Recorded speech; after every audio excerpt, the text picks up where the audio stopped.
ప్రజల ఆర్థిక వ్యవస్థ, ఉత్తమమైన జీవన ప్రమాణాలు వీటి చుట్టూ రాజకీయాలు జరగాలి. కానీ భావోద్వేగాల చుట్టూ జరుగుతున్నాయి. ఇది ఎక్కడికి తీసుకువెళ్తుంది? భావోద్వేగాలు కూడా తెచ్చిపెట్టుకున్నవి. కేవలం వ్యక్తుల అధికార కాంక్ష చుట్టూ తిరుగుతున్నాయి. ప్రజల్ని బలిపశువులు చేయాలి అంటే ఈ రెండు మౌలికమైన విషయాలు సామాన్యులకు అర్థం కాకుండా ఇది మన దేశంలో జరుగుతుంది. సార్, అవినీతి లేదా బ్లఫ్ చేయడం అనేది ఇంతగా నరాల్లో ఇది ఎలా ఇంకింది సార్? మనం ఎన్నో ప్రభుత్వాలు, ఎన్నో పార్టీలు అవినీతి మీద ఉద్యమాలు చేసి అధికారంలోకి వచ్చారు. కానీ మార్పు కనిపించలేదు. దాంతో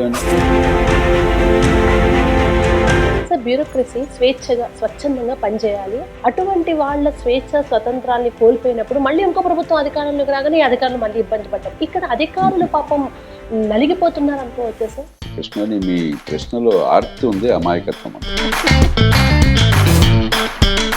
అమాయకత్వం ఏంటంటే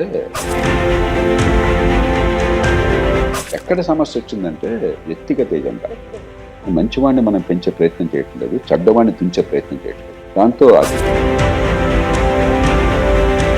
సార్, ప్రగతిశీల రాజకీయాలు ప్రతీకార రాజకీయాలుగా మారుతున్నాయి. ప్రజాస్వామ్య మనగడ ఎలా ఉండదు? అధికారం లేకపోతే బతకలేని వాళ్ళు ఉండరు. కానీ వాళ్ళు ఏమైంది, అధికారంలో చచ్చిపోతాను అనుకుంటున్నారు.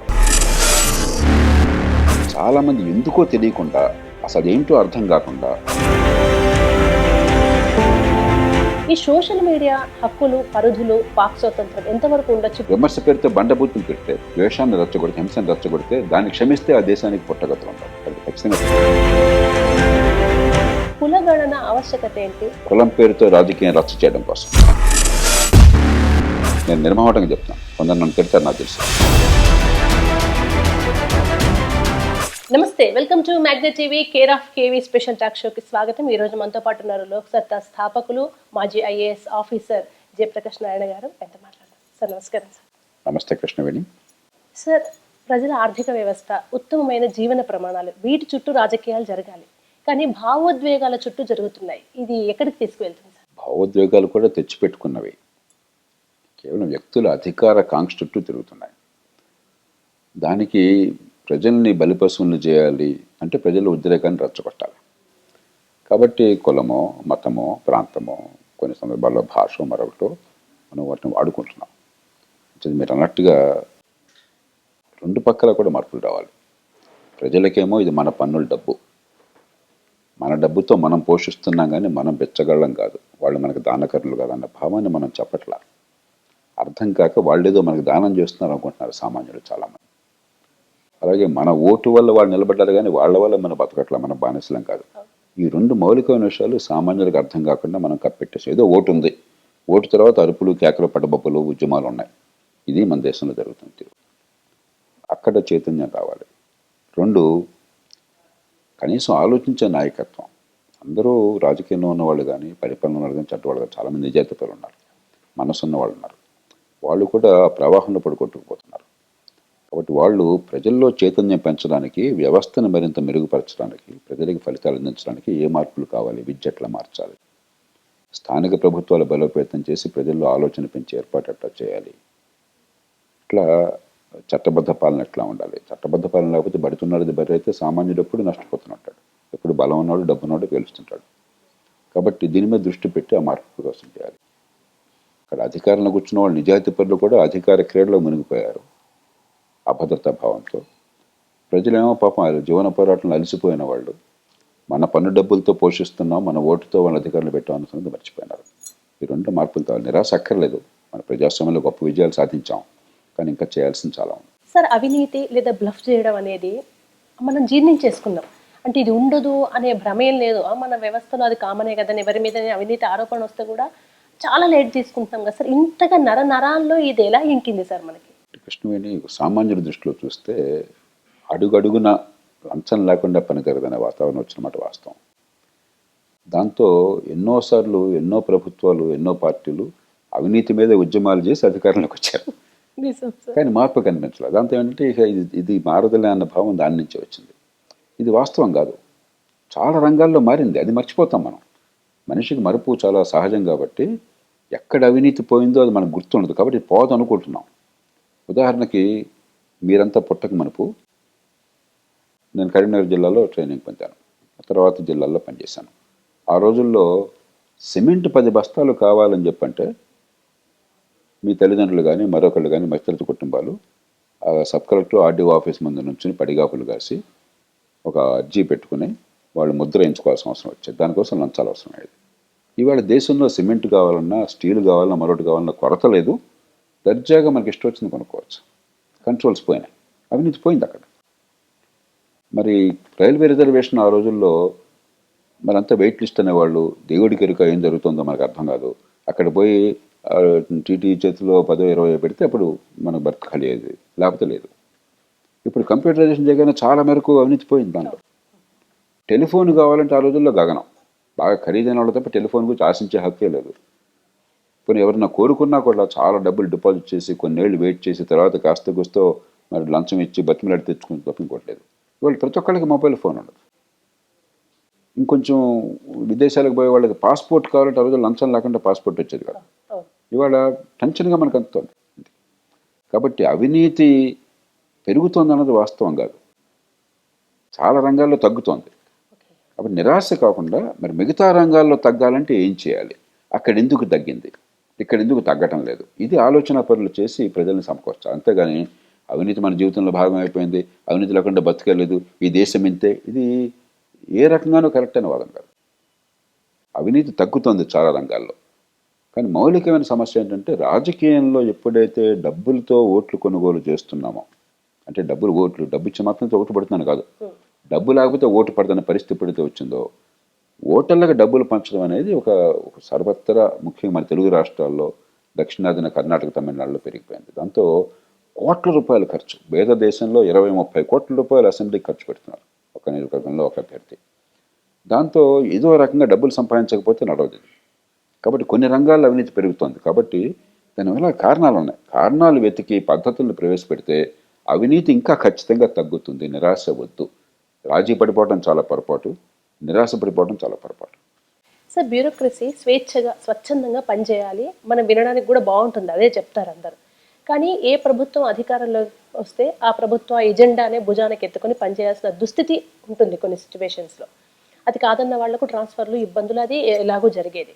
అటువంటి వాళ్ళ స్వేచ్ఛ స్వతంత్రాన్ని కోల్పోయినప్పుడు మళ్ళీ ఇంకో ప్రభుత్వం అధికారంలోకి రాగానే ఈ అధికారులు మళ్ళీ ఇబ్బంది పడ్డాం. ఇక్కడ అధికారులు పాపం నలిగిపోతున్నారు అనుకోవచ్చా సార్? కృష్ణని, మీ ప్రశ్నలో ఆర్తి ఉంది, అమాయకత్వం ఉంది. అమాయకత్వం ఏంటంటే మనం ఎవరిని అనుకుంటున్నాం? అధికారులనా, శాసనసభ్యులు, పార్లమెంట్ సభ్యులనా?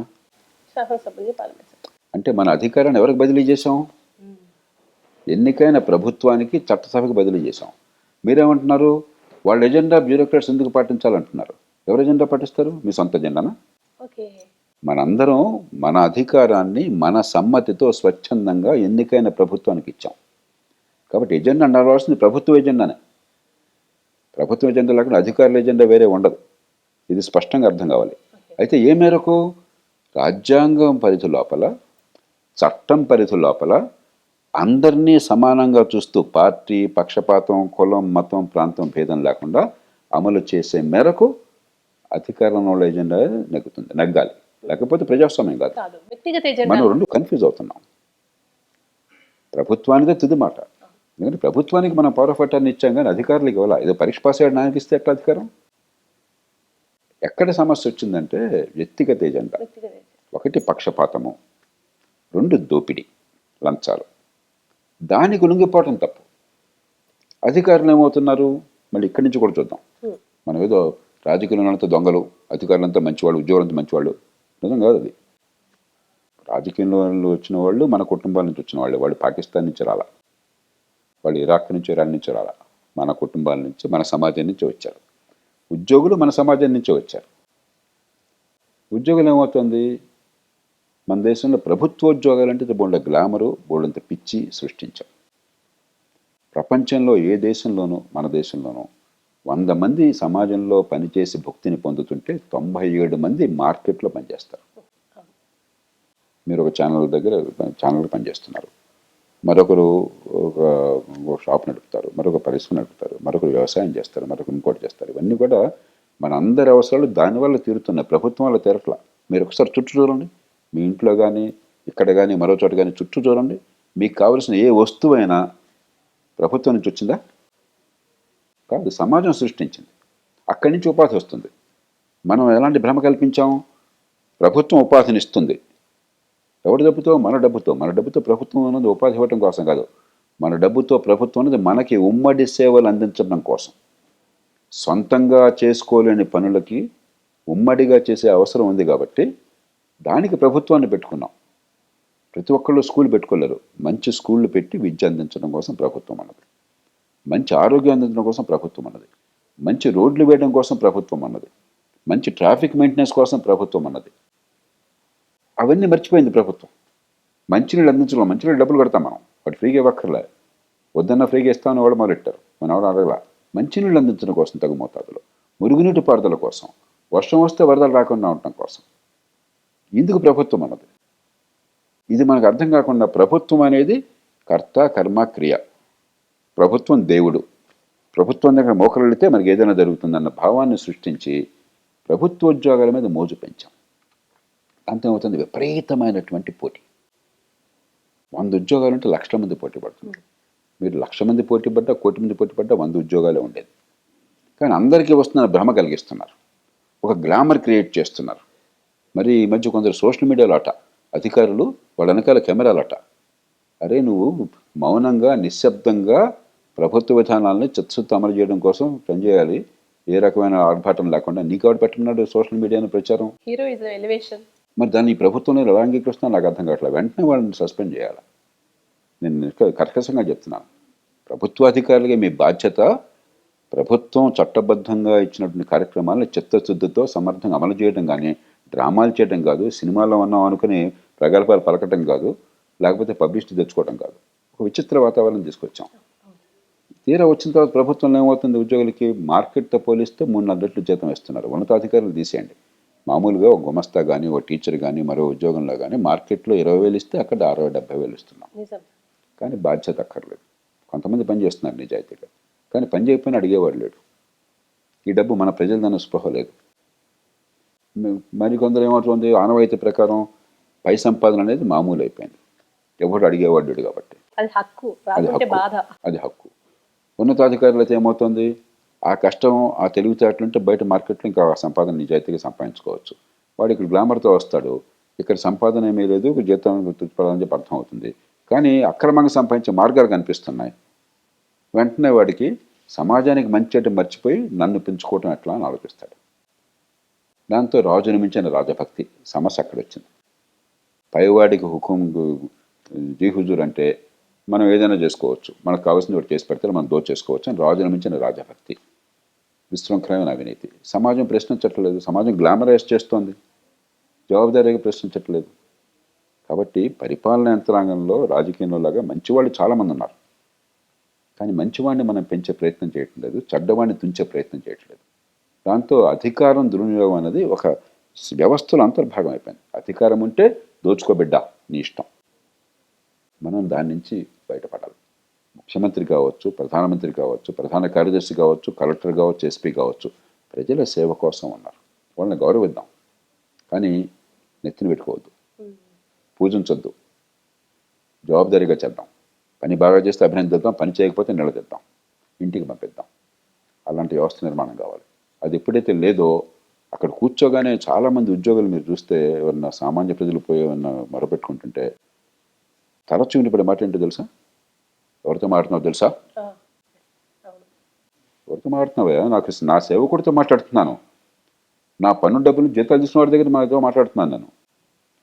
నువ్వు బాసువు కాదు, నేను నీ భృత్యుడిని కాదు. ఇది ప్రజలకు అర్థం కావట్లేదు, అక్కడ కూర్చున్న వాళ్ళకి అర్థం కావట్లేదు. దైన్యంలో ఉండిపోతున్నారు సార్, ఏదో రిక్వెస్ట్ చేసుకోవాలి, బతిమాలుకోవాలి. నేను ఇప్పుడు ఉద్యోగుల మీద కోపంతో కష్టం నేను మాట్లాడట్లా. చాలామంది జేపీ గారి ఉద్యోగులు అంటూ కోపం అని పేకల మీద నా మీద కోపం తెచ్చుకుంటున్నారు. కాదు, అరే ఏ లక్ష్యంతో ఉద్యోగంలో ప్రవేశించారో, బతుకు తెరువు కావాలా, 10 మందికి మంచి జరగాలని కోరికతో ఉద్యోగంలోకి వచ్చారు. ఏమైనా ఉద్యోగం ఎందుకు కావాలంటే ప్రజల సేవ కోసం ఉన్నాను సార్ అని చెప్పారు అన్నాడు. నాన్న సగమన్నా గుర్తుంచుకుని ఒళ్ళు దగ్గర పెట్టి పనిచేయరు నాన్న. ఈ సమాజంలో చాలామందికి లేని అవకాశాలు నీకు ఈ ప్రజలు, సామాన్య ప్రజలు పన్ను డబ్బుల నుంచి ఇస్తున్నారు. ఒడ్డు దగ్గర పెట్టి ప్రజల కోసం పనిచేయి.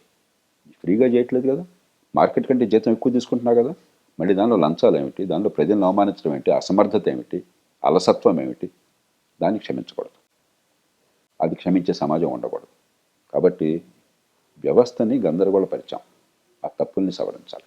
సార్, ప్రగతిశీల రాజకీయాలు ప్రతీకార రాజకీయాలుగా మారుతున్నాయి. ఒకప్పుడు సౌత్ సైడ్ అంతగా లేకుండే, తమిళనాడు లాంటి ప్లేసులో తప్ప కానీ మెల్లమెల్లిగా విషం పాకినట్టుగా పాకుతుంది. ప్రజాస్వామ్య మనగడ ఎలా ఉండబోతుంది? ఏమైందంటే ఒకప్పుడు ఆ స్వతంత్ర పోరాట ప్రభావం వల్ల ఆనాడు తెలంగాణలో నిజాం వ్యతిరేక ఉద్యమం కావచ్చు, మిగతా ప్రాంతాల్లో బ్రిటిష్ వ్యతిరేక ఉద్యమం కావచ్చు, మహాత్మా గాంధీ ప్రభావం కావచ్చు, వాటి వల్ల ప్రజాజీవనంలో ఉన్నవాళ్ళు ప్రజల కోసం, సమాజం కోసం త్యాగం అని చెప్పనేది అది సహజం అయిపోయింది. ఆ తరంలో అన్ని ప్రాంతాల్లో, దేశంలో అన్ని పార్టీల్లో త్యాగం చేయని వాళ్ళు లేరు, సొంతది వదులుకునే. కానీ ఇప్పుడేమైంది, అధికారం అనేది ఒక బెల్లంలాగా అయిపోయింది, ఆకర్షణ అయిపోయింది. చాలామంది ఎందుకో తెలియకుండా, అసలు ఏంటో అర్థం కాకుండా, నేను ఎమ్మెల్యే అవుతావు అంటే నాకు సీట్ ఎవరిస్తారు సార్ అంటాడు. నాకు ఎమ్మెల్యే ఎందుకంటే నాకు పెద్ద ఆసక్తి లేదు, ఆలోచన లేదు అండవు. నాకు సీట్ ఎవరిస్తారని అంటాడు. నెక్స్ట్ క్వశ్చన్, అది ఒక జన్మ హక్కులాగా, అంటే ఒక స్థలం కొన్నట్టుగా, ఒక వస్తువు కొన్నట్టుగా ఎమ్మెల్యే కూడా అది ఒక ఆస్పిరేషన్లో భాగమైంది. చాలా విచిత్రమైంది. పరిణితి చెందిన ప్రజాస్వామ్య దేశాల్లో నాకు బాగా గుర్తున్నది, దేశం బయట మొట్టమొదటిసారి నేను వెళ్ళింది 92లో అనుకుంటాను, 32 ఏళ్ల క్రితం నెదర్లాండ్స్ వెళ్ళాను, హాలండ్.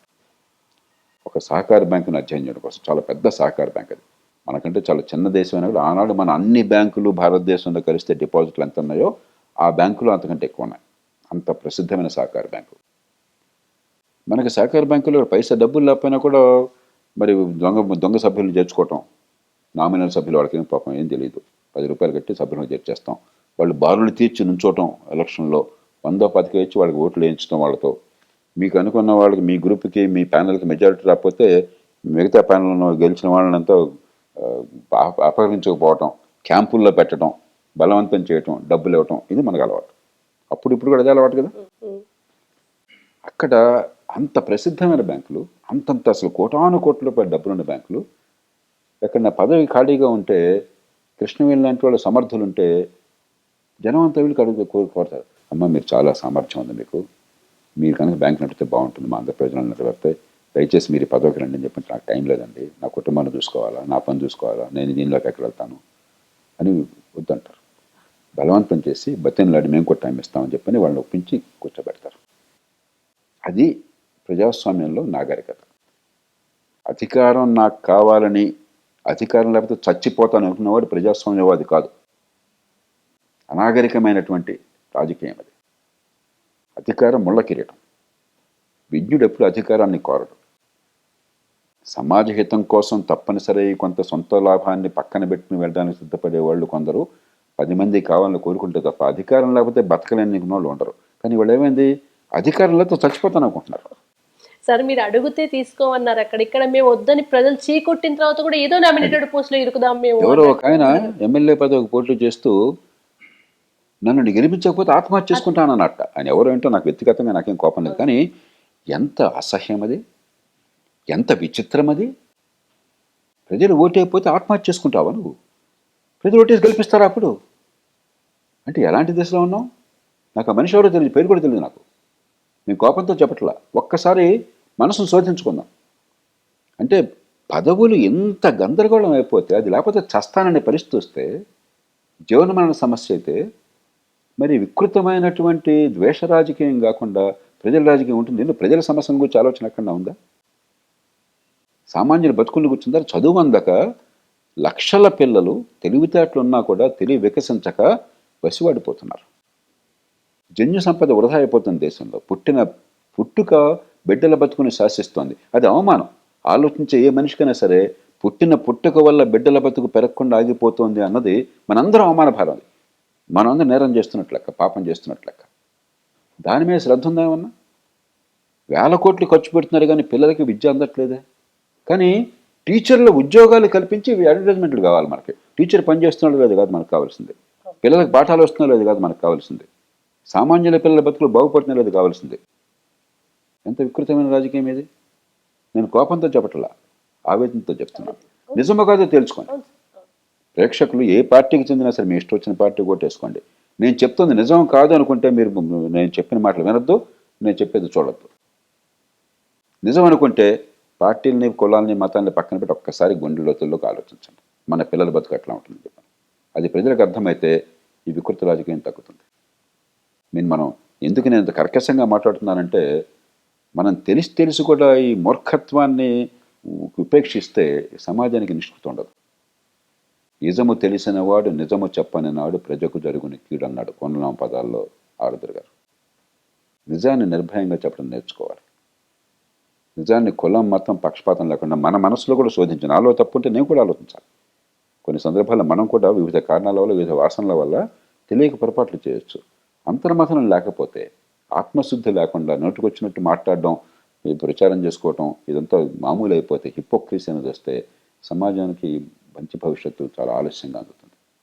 సార్ మీరు అన్నట్టుగా ఇందాక ప్రైవేట్ స్కూల్ సార్, ఏ స్కూల్ అయినా చాలా తక్కువ జీతం ఇస్తే ఆ టీచర్ పొద్దున 8కి వెళ్తే రాత్రి 8 దాకా కష్టపడాలి. మళ్ళీ ఆమెకు టార్గెట్స్ ఉంటాయి. 5,000 6,000 జీతం ఇస్తారు. ఇక్కడ 60,000 జీతం ఇస్తే పని దిక్కులేదు. 9 నుంచి 4 కూడా ఉంటారు సార్. తంబేసి బయటకు వెళ్ళిపోయి మళ్ళీ వస్తారు మెల్లగా. రమ్మంటే కోపం. అందుకే నేను చెప్పేది, ఇప్పుడు ఇవన్నీ అందరికీ తెలిసినవి కాబట్టి మనం నిజాయితీగా బహిరంగ మాట్లాడుకుని ఎవరైనా కొట్టక్కర్లా తిట్టక్కర్లా. దీన్ని మార్చడం కోసం వ్యవస్థ మీద దృష్టి పెట్టాలన్నా, లేకపోతే నా అధికారము, నా అహంకారము, నా పదవి, నాకు ఎవరో చెప్తున్నారు ఈ మధ్య కొన్ని చోట్ల బిల్లులు పాస్ కావాలంటే దానిలో 20%, 30%, 50% డబ్బులు పాస్ చేయొచ్చు అని చెప్పని. నీ బాబుగాడు సొమ్ములాగా డబ్బు అయిపోతే నీకు డబ్బు వస్తుంది కదా, నాకు ఇవ్వకపోతే ఎట్లా అంటున్నాడు అంటాడు బహిరంగంగా. సార్ ఎంత డేకితనం మంది, ఎంత అసహ్యాన్ని సహిస్తున్నాం మనం ఈ దేశంలో. దాన్ని సహించకూడదు. హింస కాదు మార్గం, కానీ ఖచ్చితంగా సంఘటితంగా గొంతు విప్పాలి. వ్యవస్థలో ఈ మార్పుల కోసం మనం మాట్లాడాలి. కులం మతం పక్కన పెట్టండి, పార్టీ పక్కన పెట్టండి. పార్టీ అనేది కుల మతాల్లాగానే పార్టీ అనేది కప్పేసి మనోడు చేస్తే ఓకే, అవతలోడు చేస్తే తప్పని బుర్రద జాగ్రత్తేస్తున్నారు. ఎవడు చేసినా కూడా మన బతుకులు నాశనం చేస్తున్నారు. మన పనుల డబ్బు నాశనం అవుతుంది, మన బిడ్డల బతుకులు నాశనం అవుతున్నాయి. ఎన్నికై కూర్చున్నవాడు ఒక్కడు నాశనం కావట్లా. 20 తరాల దాకా వాడికి తరగని డబ్బు ఉంది. వాడి పిల్లలకి తెలివి ఉన్నా లేకపోయినా, చదువు ఉన్నా లేకపోయినా వాడు దర్జాగా బతికేస్తున్నాడు. నష్టపోయేది మనం, మన పిల్లలు. అది మనం అర్థం చేసుకోవాలి. సార్ వాక్ స్వతంత్రం అనేది రాజ్యాంగం ఇచ్చిన హక్కు. దానికి కొన్ని పరిధులు, పరిమితులు కూడా ఉన్నాయి. కానీ కాలం మారుతుంటే సోషల్ మీడియా అనేది ఒకటి వచ్చిన తర్వాత మన మొహం కనిపించదు, మన పేరు కూడా తప్పు పేరు పెట్టుకుంటాం. వికృతంగా చాలా దారుణంగా కామెంట్స్ చేస్తున్నారు. ఈ సోషల్ మీడియా హక్కులు, పరిధులు, వాక్ స్వతంత్రం ఎంతవరకు ఉండొచ్చు? ఇప్పుడు దాని మీద పరిధి దాటిన వాళ్ళ మీద శిక్షలు. నాకు ఐఎమ్ హ్యాపీ మీరు ప్రశ్న ఎత్తారు. కొన్ని దేశాల్లో లేకపోతే కొంతమంది ఏంటంటే వితండవాదన చేస్తున్నారు. నేను ఏదైనా మాట్లాడే హక్కు నాకుంది అని. అబ్సల్యూట్ ఫ్రీడమ్ ఆఫ్ స్పీచ్ అని. అసలు ఏ హక్కు కూడా నిర్నిబంధంగా ఉండదు. హక్కు ఉంది. ఇప్పుడు నేను మాట్లాడుతున్నా కదా, ధైర్యంగా మాట్లాడుతున్నా కదా, మనసు నచ్చినట్టు మాట్లాడుతున్నా కదా, ఆ హక్కు ఉంది. దాన్ని ఆపే హక్కు ఎవరికి లేదు, నీకు కానీ నాకు కానీ. కానీ వాక్ స్వాతంత్రం పేరుతో మిమ్మల్ని బూతులు తిట్టే హక్కు, అవాకులు చౌకలు మాట్లాడే హక్కు, హింసను ప్రేరేపించే హక్కు, ద్వేషాన్ని పెంచే హక్కు, అబద్ధాలు చెప్పి సమాజానికి హాని చేసే హక్కు ఎవరికి లేదు. అందుకే రాజ్యాంగంలో 19వ అధికరణంలో రీజనబుల్ రెస్ట్రిక్షన్స్, హేతుబద్ధమైన పరిమితులను పెట్టారు. రాజ్యాంగ నిర్మాతలు చాలా ముందు చూపుతూ ఆలోచించారు. అమెరికన్ రాజ్యాంగంలో అలా ఆలోచించారు. అందుకని అమెరికాలో చాలా మంది వెరిగా వాదిస్తారు. వాక్ స్వాతంత్రానికి అడ్డు నా ఇష్టం, ఏదైనా మాట్లాడతాను, ఏదైనా చేస్తాను, నెవర్. ఆ రీజనబుల్ రెస్ట్రిక్షన్స్ 19వ అధికరణంలో మనకి పెట్టారు. కాబట్టి ఖచ్చితంగా ఇతరులకి హాని జరగకుండా ఉండేట్లయితే, ద్వేషాన్ని పెంచకుండా, హింసని పెంచకుండాట్లయితే వాక్ స్వాతంత్రానికి అడ్డు ఉండకూడదు. అధికారంలో వాళ్ళు విమర్శించారనే కారణంగా జైల్లో పెడతామంటే అది ప్రజాస్వామ్యం కాదాడదు. కానీ విమర్శ పేరుతో బండబూతులు తిడితే, ద్వేషాన్ని రెచ్చగొడితే, హింసను రెచ్చగొడితే దాన్ని క్షమిస్తే ఆ దేశానికి పుట్టగతులు ఉండవు. కాబట్టి ఖచ్చితంగా పరిమితులు ఉన్నాయి. ఆ పరిమితులను పాటించాలి. ఇటీవల కాలంలో ఏమైందంటే, పూర్వకాలం కనీసం పత్రికల్లో తప్పులో రైట్లో ఉన్నా కూడా, పక్షపాతాలు ఉన్నా కూడా ఒక ఎడిటర్ ఉండేవాడు. కాబట్టి కొన్ని ప్రమాణాలు ఇది దాటకూడదని చెప్పి ఒక ఉండేది, ఒక ఫిల్టర్ ఉండేది. ఇప్పుడేమవుతుంది, బహిరంగ చర్చ అంటే ప్రజలు, సామాన్య ప్రజలు అనాల్సిన అవసరం ఎందుకు? సోకాళ్ళు నాయకులే నోటుకొచ్చిన పచ్చి బూతులు మాట్లాడుతున్నారు, బస్తీ మీద సవాళ్ళను తొడగొడుతున్నారు. ఒక గూండాగిరి రాజకీయంగా చాలామంది అవుతుంది. సామాన్యుడు కూడా ఏదో కరెక్ట్ అనుకుని ఇష్టం వచ్చినట్టుగా మీరు చెప్పింది నాకు నచ్చలేదు అనుకోండి, కింద నా ఇష్టం వచ్చిన కారు కోతలు కూస్తున్నాను. అయితే ప్రజలు నేను తిట్టక్కర్లేదు. నాయకత్వాన్ని ఇచ్చేవాళ్ళు ఎలా ఉంటే అదే ఆదర్శాన్ని ప్రజలు పాటిస్తారు. ఆ కారణంగా ప్రతివాడు కూడా, ఒక ఐన్స్టైన్ ఒక మూర్ఖుడు సమానం కాదు. మనం రెండు సమానం చేసేసి ఏదైనా చెల్లుతుందని చెప్పిన పరిస్థితికి వచ్చాం. కాబట్టి వాక్ స్వాతంత్రాన్ని కాపాడాలి, రాజ్యాంగ హక్కుల్ని కాపాడాలి. అదే సమయంలో పరిమితులు ఉన్నాయన్న సంగతి సమాజానికి అర్థం కావాలి, కట్టడి చేయాలి. ఒక టీచర్ అవలీలగా అన్నారు కానీ మనసు చివుక్కుమని, సరే క్లాస్లో బాగా అల్లరి చేస్తుంటే నేను అక్కడే ఉన్నా, క్లాస్ రూమా అసెంబ్లీయా అన్నారు వెంటనే. అంటే ఎంత చాలా సినిమాల్లో చూస్తున్నాం మనం అసెంబ్లీ క్లాస్ రూమ్ అని చెప్పన్నది మన దురదృష్టం. అది మనకి ఒకప్పుడు ఆ నాయకులు వివేకానంద ఉన్నారు అక్కడ, లేకపోతే మహాత్మా గాంధీ, మరొకళ్ళు అంబేద్కర్, ఆ నాయకులు ఆదర్శంగా మన పిల్లలకు చెప్తున్న వాళ్ళం, వాళ్ళ నాయకుల పేర్లు పెట్టేవాళ్ళం మనం. ఇవాళ ఒకసారి నాయకులు గుండె గుండె మీద చేవేసి చెప్పాలి, మీ పేర్లు పెట్టాలని ఎవరన్నా ఉపలాట పడుతున్నారు. పేరు పెడితే తిట్టినట్టే కదా. మీరు అధికారంలో ఉంటే మీకు నమస్కారం పెట్టొచ్చు, వంగి దండం పెట్టొచ్చు, భయంతోనో లేకపోతే ఏదో మీ మంచి కోరికతోనో మరో కారణంగానో. కానీ నిజంగా మా పిల్లలు మీలాగా ఎదగాలి అని కోరుకున్న వాళ్ళు ఎంతమంది ఉన్నారో ఆలోచించుకోండి. కాబట్టి రాజకీయంలో చాలా కేవలం చట్టాలు మాత్రమే కాదు, అంతర్మథనం కావాలి. మనం ఎందుకోసం ఉన్నామని. మీ బతుకు మీరు బతకండి, ఎవరు వద్దంటలేదు. హాయిగా బతకండి, వ్యాపారం చేసుకోండి, మీ కుటుంబాన్ని పోషించుకోండి, ఎవరు వద్దంటలేదు. ఎందుకు ప్రజాజీవనం నాశనం చేస్తారు? ఆసక్తి లేకుండా, ఆ సామర్థ్యం లేకుండా, ఆ సంకల్పం లేకుండా ఎందుకు మీకు కూడా ఇది ఒక ఆస్తిలాగా, ఒక సంపాదనలాగా ఎందుకు నాశనం చేస్తారు? ఆ ప్రశ్న వాళ్ళు వేసుకోవాలి, ఆ ప్రశ్న మనం అడగాలి, ఓటు వేసి వాళ్ళని అడగాలి. సార్, కులగణన అనేది గవర్నమెంట్ చేపట్టింది తెలంగాణలో. ప్రజలు ఎంత భయపడుతున్నారంటే వాళ్ళ వ్యక్తిగత వివరాలు ఇవ్వడానికి అధికారులకు చుక్కలు చూపిస్తున్నారు. వస్తే మేము ఇవ్వము, ఎందుకు ఇవ్వాలి, మా ఆధార్ నెంబర్ ఎందుకు ఇవ్వాలి, ఎంత అవేర్ చేస్తున్నప్పటికీ అసలు ఈ కులగణన ఆవశ్యకత ఏంటి, భవిష్యత్తులో దాని ఫలితాలు ఎలా కృష్ణమణి నేను బహిరంగ చెప్పాను ఎన్నోసార్లు, కులగణన వేరు, రిజర్వేషన్లు వేరు. భారతీయ సమాజంలో ఏకాభిప్రాయం ఉన్నది, పుట్టుకతో వివక్ష పొందిన వర్గాలకి రిజర్వేషన్లు అవసరమని నిర్ణయించుకున్నాం. దానిలో కాస్త ఎక్కువలు తక్కువలు ఉంటే అవసరమైన మార్పులు తెప్పులు చేసుకుంటాం. కానీ ఈ దేశంలో ఏకాభిప్రాయం, పార్టీలను అంగీకరిస్తున్నాయి, ప్రజలు మొత్తం మీద ఆమోదిస్తున్నారు. దానికి కులగణనకి సంబంధం లేదు. లేనప్పుడు కులగణన ఎందుకు పెడుతున్నారు? కులం పేరుతో రాజకీయం రచ్చ చేయడం కోసం. నేను నిర్మహటంగా చెప్తాను, కొందరు నన్ను తిడతారు నాకు తెలుసు. దీనికి మీకు అందే ఫలితాలకి మధ్య సంబంధం లేదు. కులం స్పృహని మన కర్మ కొద్దీ ఈ దేశంలో కులం అన్నమాట వాస్తవం. కులం కారణంగా కొన్ని వర్గాల మీద వివక్ష ఉన్నమాట వాస్తవం. ఆ వివక్ష పోవడం కోసం మనం ప్రయత్నం చేయాలి. అది పక్కన పెడితే ఉన్న కొద్దిగా కులం స్పృహ తగ్గించి నేను కృష్ణవేణితో మాట్లాడితే కృష్ణవేణి కులం ఏంటన్న ఆలోచన నాలో పెంచాలా? కృష్ణవేణి కులంతో సంబంధం లేకుండా కృష్ణవేణి గుణగణాలను బట్టి, మీ వల్ల సమాజానికి ప్రయోజనాలను బట్టి మిమ్మల్ని అంచనా వేయాలా? ఏది కోరుకుంటే, ఎలాంటి సమాజాన్ని కోరుకుంటున్నాం మనం? ఒక మనిషిని చూడగానే కులమే గుర్తుకొస్తే మనకి, ఆ కులం గురించే మనం చర్చ పెట్టుకుంటే సమాజంలో కులం స్పృహ పెంచుతున్నామా, కులం స్పృహ తగ్గిస్తున్నామా? మరి కులం ఎందుకు పెడుతున్నారు మీరు? ఎందుకు పెడుతున్నారు మీరు? కాబట్టి తిరస్కరించే హక్కు ప్రజలకు ఉన్నది. ఎవ్వడు వచ్చి నువ్వు నీ ఇల్లు ఏంటి, నీ కులం ఏంటి అడిగే హక్కు ఎవరికి లేదు. మా ఇంటికి వచ్చారు, నేను ఇంటికి లోపలికి వెళ్ళిపోతుంటే కారిడార్లో కనిపించారు. కులగన్న సార్ అన్నారు, మీ నా సంగతి తెలుసు కదా అని. తెలుస్తారని చెప్పన్నారు. ఇంటికి వెళ్ళండి అన్నారు, వెళ్ళిపోయారు. సరే, ఇప్పుడు నేను చెప్పాను అంటే నెక్స్ట్ ఏముంటుంది సార్? ఏమవుదు అమ్మ, మీరు ప్రజాస్వామ్యంలో స్వేచ్ఛాయుత పౌరులు, అది మీ హక్కు. వాడేవాడు మేము నాడడం కోసం? మనం అందరం బానిస బతుకులు బతుకుతున్నాం. సెన్సస్ వేరు, సెన్సస్లో కూడా వాళ్ళని మనం శిక్షించలేదు. కానీ సెన్సస్ ఎందుకు? అసలు సమాచారం లేకపోతే ఎంతమంది మనుషులు ఉన్నారు, ఏం చదువుకున్నారు, ఎంత ఆదాయం అన్నది, ఎక్కడ నివసిస్తున్నారు, ఏ ఉద్యోగాల్లో ఉన్నారు, ఇది కొంత చేసుకోవడం అప్పుడు సమాజంలో విధాన నిర్ణయాలకి అవసరం.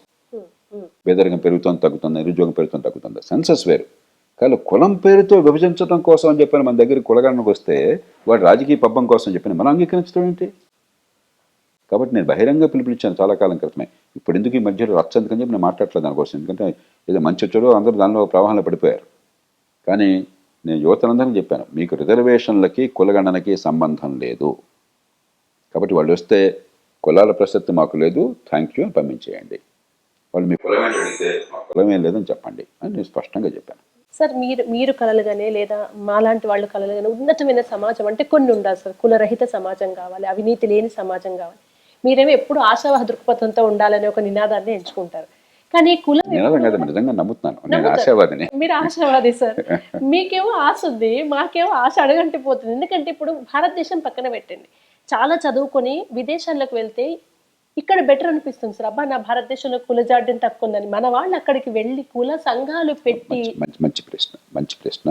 రెండు రకాల ప్రశ్న. నేను ఇది నిజాయితీగా మనం చర్చించుకోవాలి. ఎందుకంటే అందరి మనసుల్లో ఉంది, ఏమిటి ఈ కులం గొడవలు, ఏమిటి ఈ పేదరికము, ఇది పోతుందా అని చెప్పని.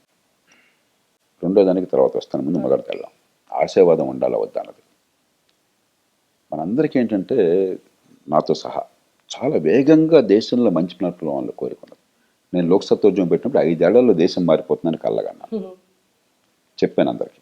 మీరు ఇప్పుడు పుట్టుండరు, కానీ ఆనాడు లోక్సత్తోద్యమంలో కార్యకర్త అందరికీ చెప్పాను 5 ఏళ్లలో అని చెప్పాను. ఎందుకని 5 ఏళ్లలో సాధ్యం. 5 ఏళ్లలో జరగకపోవడానికి మన మూర్ఖత్వం తప్ప ఇంకే అడ్డు లేదు. మూర్ఖత్వాన్ని జయించగలం అనుకున్నాను నేను. ఎందుకని మనం ఏమనుకుంటాం, అందులో ఒక టెక్నాలజీ బ్యాక్గ్రౌండ్ ఉన్నవాళ్ళు ఎవిడెన్స్, వాస్తవాలు, తర్కం, లాజిక్, గతానుభవం, మన అనుభవం, అలాగే మంచి ఫలితాలు సాధించిన వాళ్ళ అనుభవం, బెస్ట్ ప్రాక్టీసెస్, వాళ్ళు అలా చేశారు మనం కూడా చేయొచ్చు కదా. మనిషి ఎప్పుడు అనుకరణతో నేర్చుకుంటాడు. మానవ సమాజం వాళ్ళు బాగున్నారు కదా మనం చేద్దాం నేరు. తర్వాత కొంత సృజన శక్తి, పరిష్కారం దాని నుంచి వచ్చేసింది కదా, అయిపోవాలి. ఇలా మనం ఆశిస్తాం. కానీ మానవ సమాజం మన దేశంలోనే కాదు, ప్రపంచంలో ఏ దేశంలోనైనా సరే, ఈ కాలంలోనే కాదు ప్రపంచంలో ఏ కాలంలో అయినా సరే అంత వేగంగా కదలదు. కొంతమంది చాలా దూరదృష్టి ఉన్నవాళ్ళు, సమాజహితాన్ని కోరేవాళ్ళు, కొందరు దానిలో ఒక మహాత్ములు అవుతారు, ఓ బుద్ధుడో లేకపోతే ఒక జీసస్సో ఒక మహాత్మా గాంధీయో మరొకరు అవుతారు.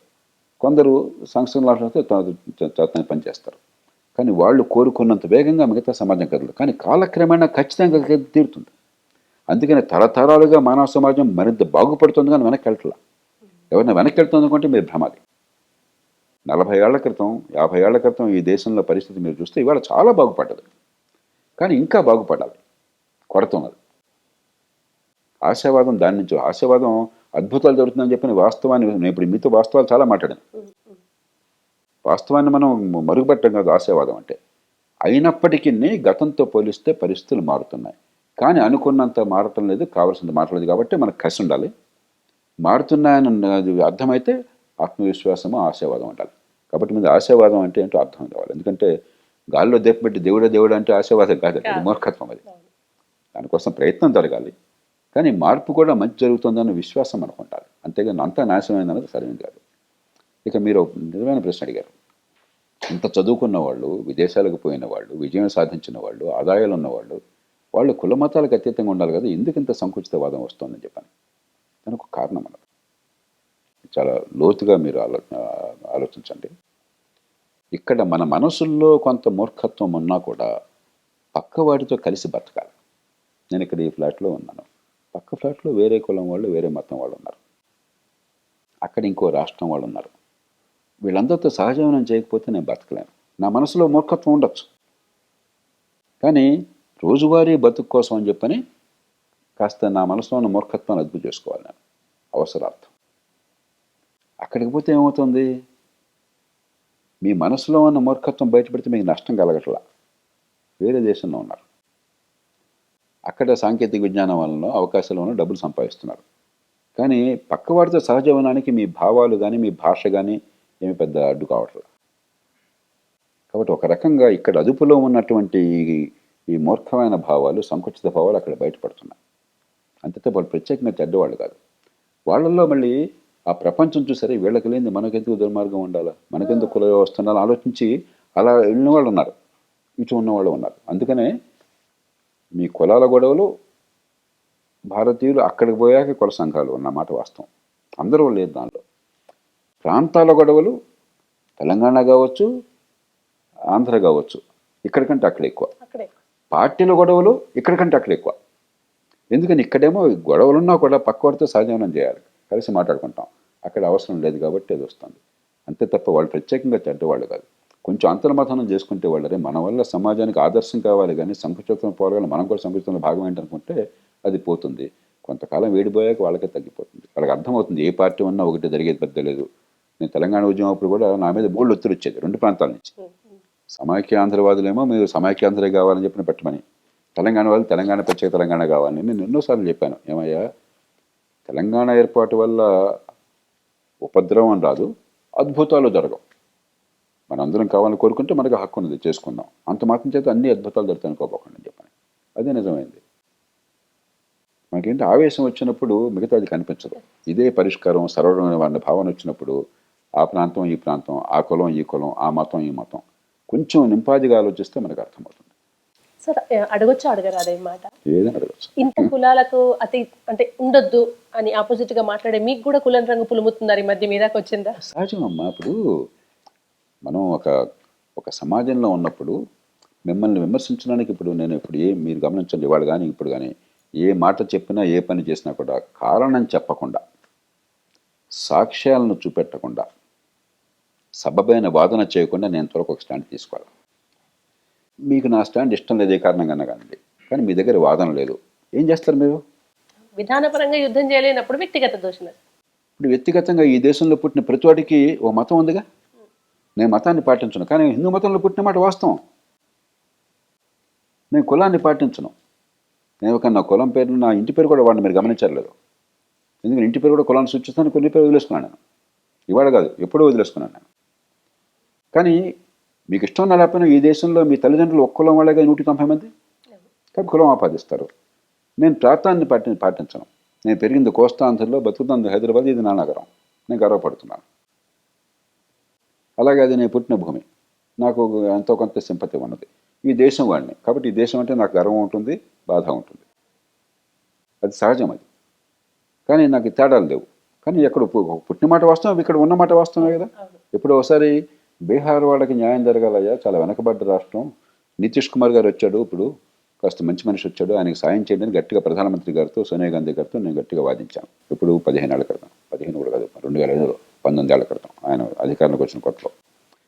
వాళ్ళు ఏమంటున్నారు తెలుసా? బీహార్ వాడిని అనుకుని మీకెందుకు సార్ ఇంత పక్షపాతం అన్నారు. ఎందుకు పక్షపాతం అన్నారు? బీహార్లో పుట్టారు కాబట్టి అన్నారు. బీహార్లో పుట్టిన ఎవరు చెప్పారయ్యా, తెలుగు వాడిని అన్నారు. మరి మీకెందుకు ఇదంతా గొడవ అన్నారు. అంటే పేరు చూసి వాళ్ళు బీహార్ అనుకున్నారు. నేను చెప్పాను, ఏమయ్యా బీహార్ వాడి తప్ప బీహార్ గురించి పట్టించుకోవద్దా? బీహార్ చచ్చిపోతే, యూపీ చచ్చిపోతే భారతదేశం చచ్చిపోతుందయ్యా. మనం బతకాలి, వాళ్ళు బతకాలని కోరుకుంటున్నాను నేను. అది మరి అధ్వానం అది కాబట్టి అంటే అప్పుడు వాళ్ళు ఆశ్చర్యపడ్డారు. నిజంగా జరిగింది సంఘటన. అంచేత మనం దీని నుంచి ఇంకో రకంగా ఆలోచించే శక్తిని చాలామందిని కోల్పోయాం, రేషనల్గా ఆలోచించే శక్తిని. నేనేమి త్యాగం చేయమంటలా, తెలుగు వాళ్ళకి న్యాయం జరగాల అంటే అర్థం బీహార్కి అన్యాయం జరగాలని కాదు. వాళ్ళు పెరగకపోతే మనం నష్టపోతాం, మనం పెరగకపోతే వాళ్ళు నష్టపోతారు. కామన్ సెన్స్ ఉపయోగించాలి. మనం కొంచెం ఆ కామన్ సెన్స్ని పక్కన పెట్టేసి ఈ కులం మతం ప్రాంతం పునుగుకుంటున్నాం, అందరూ ఒకళ్ళ వేళతో ఇంకొకళ్ళు పొడుచుకుంటున్నాం. సార్ మీకు ఇంత సర్కిల్ ఉంది కదా సార్, మీరు సోషల్ మీడియాలో ఛానల్స్లో చెప్తుంటారు, లేకుంటే వెళ్ళి మీటింగ్స్లో మాట్లాడతారు, కానీ ఎప్పుడు మీరు విదేశాల్లో ఉన్న పెద్దవాళ్ళతో ఏంటయ్యి ఇక్కడ కూడా మీరు ఇది ఏంటి అని మీరు డైరెక్ట్ అనగలిగే సిచ్యువేషన్ వచ్చిందా సార్? మీకు నేను గతంలో తెలుసు, మీకు తెలుసో లేదో, నేను తానా మీటింగ్లకు వెళ్ళాను. మొదట్లో ఆటాకి వెళ్ళాను. 1 సంవత్సరం కాగానే అందరికీ చెప్పాను, నేను ఇక రాను. మీరు కులాలను పులుకున్నంతకాలం, తెలుసో తెలియకో ప్రాంతాల సమాజంగా కులాల సమాజం ఉన్నంతకాలం నేను, అందుకని గత 25-27 ఏళ్ళుగా తెలుగులో ప్రముఖమైన వాళ్ళందరూ ఆ సభలకు వెళ్ళారు. నేను ఒక్కసారి కనిపించాను 96-97లో తప్ప, బహుశా 98 లాస్ట్ టైం ఉంటుంది. ఆ తర్వాత నేను ఈ తానా ఆట సభలకు కూడా వెళ్ళలేదు. కోపం కాదు, వాళ్ళందరూ నాకు బాగా ఆప్తులు, ఇక్కడ హైదరాబాద్ అందరూ కలుస్తారు నన్ను. కానీ ఒక సంకేతాన్ని, మీరు దీనికంటే వాళ్ళు మరి గొప్ప పని చేస్తే మళ్ళీ వాళ్ళందరినీ అభినందిస్తాను. చాలా మంచి పనులు చేస్తున్నారు వాళ్ళంతా కూడా, దానిలో మనందరం సహకరిద్దాం. కానీ ఈ జాడ్యం నుంచి బయటపడని చెప్పి మన చేతన సంకేతం మనం ఇస్తున్నాం. అది కొంచెం మృదువుగా చెప్పాలి. వాళ్ళు దురుద్దేశం లేదు, మన భూమి కోసం, జనభూమి కోసం తంటాలు పడుతున్నారు వాళ్ళ కోసం చెప్పని. కాబట్టి మనం పరుషంగా కాకుండా కొంచెం నెమ్మదిగా మనసుకి నచ్చేట్టు చెప్పాలి. Thank you so much sir. మీతో చాలా డిస్కస్ చేయొచ్చు, ఇంకా మీతో కంటిన్యూ అవుతుంది ఈ జర్నీ మాది అని మనస్ఫూర్తిగా మేము కోరుకుంటున్నాం, ఆశిస్తున్నాం కూడా sir. Thank you so much. Magna TV ప్రేక్షకులకి నమస్కారం. ఈవేళ బహిరంగ చర్చలో మంచి ప్రమాణాలు అవసరం. కేవలం కక్షలు, కార్పణ్యాలు, కులాలు, మతాలు, ప్రాంతాలు, పక్షపాతాలు కాకుండా మన ఉమ్మడి భవిష్యత్తు బాగుపడాలంటే పౌరులంగా మన ఆలోచన పెంచే అవసరం ఉన్నది. ఏవి మన పిల్లల బతుకుల్లో బాగు చేస్తాయో ఆ విషయాల మీద దృష్టి పెట్టాల్సిన అవసరం ఉన్నది. మన సమస్యలన్నిటికీ పరిష్కారాలు ఉన్నాయి. ఆ పరిష్కారాల దిశగా నడిపే ప్రయత్నాన్ని ఈ మ్యాగ్నా టీవీ చేస్తుందని మనసారా ఆశిస్తున్నాను. మనం ఖచ్చితంగా ఈ దేశంలో మన పిల్లల భవిష్యత్తును కాపాడుకోగలం, మంచి ఫలితాలు సాధించగలం. మనకు ఆ వనరులు ఉన్నాయి. ఈవేళ సాంకేతిక విజ్ఞానం అన్నది, మన సమాజంలో ఆ తపన, ఆ ఆర్తి ఉన్నాయి. వాటిని సద్వినియోగం చేసుకుంటే మంచి ప్రమాణాలు చర్చ వచ్చినట్టయితే తప్పకుండా ఈ దేశ భవిష్యత్తు బాగుపడుతుంది, వచ్చే తరం గొప్ప జీవితాన్ని అనుభవిస్తుంది. అలాంటి ప్రయత్నం చేస్తున్న మ్యాగ్నా టీవీని మనసారా అభినందిస్తూ నేను సెలవు తీసుకుంటున్నాను.